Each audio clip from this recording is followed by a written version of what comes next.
Պարոն Խանդանյան, ըստ ձեր նախընտրական ծրագրի միջազգային լեգիտիմությունն եք համարում արտաքին անվտանգության առաջնային գործոն։ Հիշեցնեմ, որ Փաշինյանը լեգիտիմության դերի մասին դեռ խոսել էր 2019 թվականին Ալիևի հետ Վիեննայում։ Խաղաղության համաձայնագիրը, ձեր կարծիքով, պետք է ունենա իրական միջազգային երաշխավորման մեխանիզմ։ Եթե ոչ, ապա ինչ տարբերակներով պետք է կարողանանք հսկել այս համաձայնագրի դրույթների կատարումը։ Գիտեք, երաշխավորների ինստիտուտի մասին շատ երկար նաև այս դահլիճում է քննարկվել մեր գործընկերների հետ Հայաստան դաշինքից, դրա վերաբերյալ շատ պատասխաններ են հնչել եւ իմ կարծիքով խաղաղության ոչ միայն համաձայնագրի, այլ ընդհանրապես խաղաղության էության, գոյության ամենակարևոր երաշխիքը փոխկապակցվածությունն է, փոխադարձ շահեր ունենալը եւ այս առումով ես ուրախ եմ, որ նաեւ կան գործնական արդյունքներ, օրինակ Հայաստանի եւ Ադրբեջանի միջև սկսվել է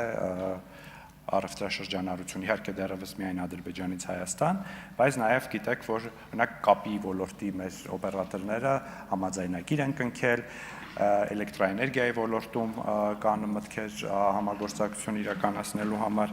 Իսկ ինչ վերաբերում է համաձայնագրի հսկմանը, համաձայնագիրը ունի դրա պատասխանը, համատեղ հանձնաժողով պետք է ստեղծվի համաձայնագրի վավերացումից հետո, որը կհետևի համաձայնագրի դրույթների կատարմանը վեճերի դեպքում, եթե այդ վեճերը չեն լուծվում 6 ամիսվա ընթացքում, ապա փոխադարձ համաձայնության կարող են դիմել որևէ երրորդ ինստիտուտի, որը կկարողանա այդ հարցերին պատասխաններ տալ։ Արձագանք Սովետական Միության եւ Գերմանիայի ապրանքաշրջանառությունը 1 միլիարդ մարկ էր։ Հիմա հասկանանք, սա այն զսպող ցուցիչն է, մեխանիզմն է, որը որ պիտի համաձայնագրի դրույթների կատարման համար դառնա ցուցիչ, թե այլ մեխանիզմներ կան, որովհետև մենք տեսնում ենք, որ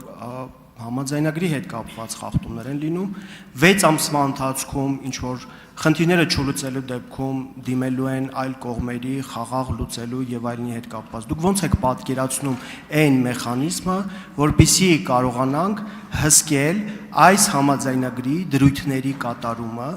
եւ եթե չեն կատարվում, խախտումների հսկման մեխանիզմը ինչպես եք պատկերացնում կամ ինչ մեխանիզմ եք գործարկելու, որպեսզի կարողանաք այդ խախտումները հսկել։ Մենք ունենք արձանագրված խախտումներ։